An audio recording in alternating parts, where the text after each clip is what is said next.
This is Lord Alfred Henry.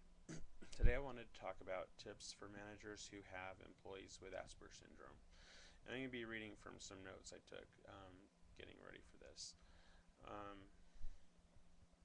First thing I wanted to mention is that it's a lot of times it's the small accommodations that make the greatest difference. You don't have to spend a lot most of the time to make the greatest difference in your employees' productivity.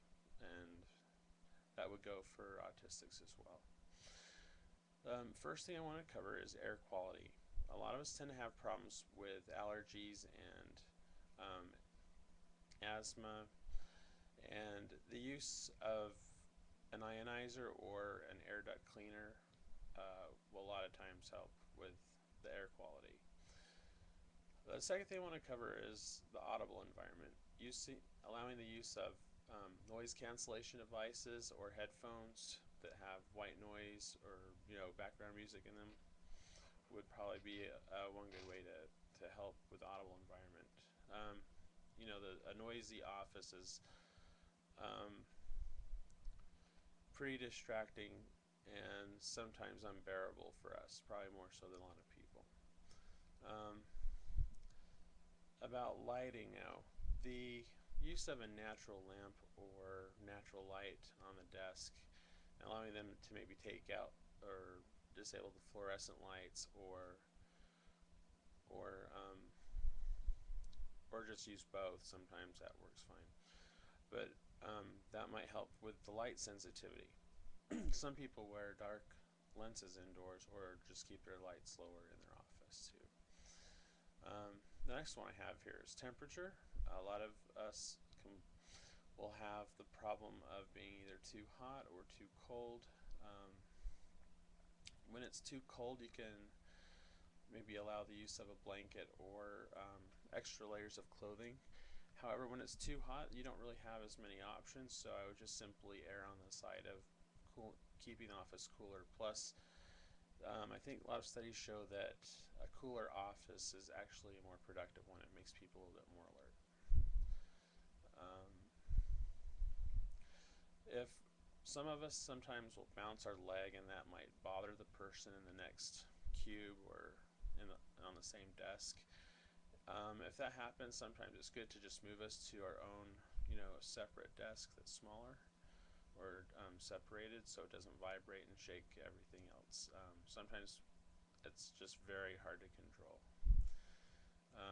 And that's technically restless leg syndrome, but a lot of us have that, and it can be to a great degree. It could easily, it can be part of our STEM regimen. Next, I'd like to talk about more practical matters here. Providing structure. I would make sure to schedule a visit or an email at the same time every day and listen for feedback. Allow them to demonstrate what they've done. A lot of us like to demonstrate what we work on. I find that a good time is often first thing in the morning or the end of the day,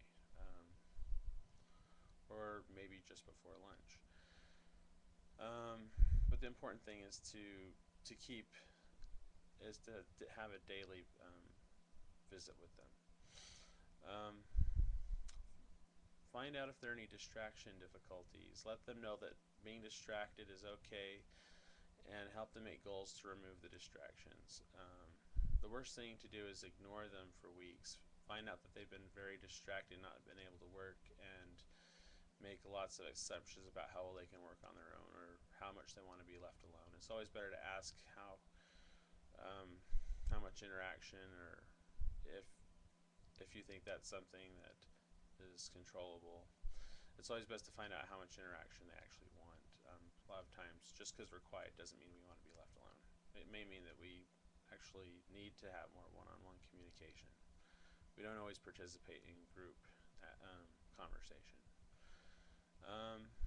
Do not shoulder surf or walk around them, hover around them too much. A person's presence can often be very startling, and we can startle very easily. A more expensive option is a bonus here. If you can make sure they have a solid wall behind their desk and the entrance is facing them instead of behind them, This can help us feel more secure having something solid behind us. I know that actually works for a lot of people.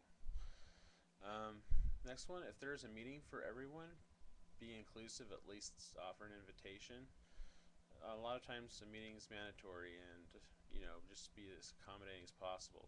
Maybe have a discussion beforehand, make an accommodation strategy or plan so that you can have them attend if it's something required. Another good idea is to offer to take them to lunch or make sure they're not constantly being alone. If they don't want to be alone, if they want to be alone, then that's maybe fine. But at least give them an offer. Um, Sometimes instead of meetings, you can use message boards, and sometimes that helps saves time, and it's an asynchronous communication or discussion utility there that will actually accomplish roughly the same thing. It may take more time, but also to be more efficient, and it'll also be a lot of times more accurate and clear because you have to repeat things. You can just refer back to written material. They can even help you stall the message board. If listening is difficult for them, allow the use of instant messaging and emails. We're typically more visual, and but you never know. Really, the best thing to do is just ask and find out what the best mode learning mode they have, and try to utilize that mode with them more. A lot of us probably see work as kind of extension of college. We're still learning all the time on the job to do our jobs, or we're relearning. Um, Sometimes it's important to allow the use of timeouts and comp time for walks and sometimes naps. Sometimes we need a place to pace and think a while on our feet. Sometimes some of us have sleep apnea and may want to take naps. That goes for anyone with a sleep disorder. Is make sure you have naps, but also give a clear expectation based on when they come back, how late you would like them to stay, and have them report and monitor that. You do want to make sure they put in the correct, um, a fair number of hours every day. Um, if there's a difficult task that they seem to have difficulty starting one, sometimes you can offer another team member to help them get started. A lot of us have the attention deficit that kind of goes with this. Sometimes it's still different. What they call it within the autism or autistic spectrum disorder is executive dysfunction, and that's very similar, I think, to um, ADD or ADHD. There are some minor differences. A lot of us tend to hyper-focus, but there can also be distractions and hypo-focus, meaning not enough focus. Um, and sometimes our minds are very full, and so it help us to narrow down a topic. Um, and be understanding about that.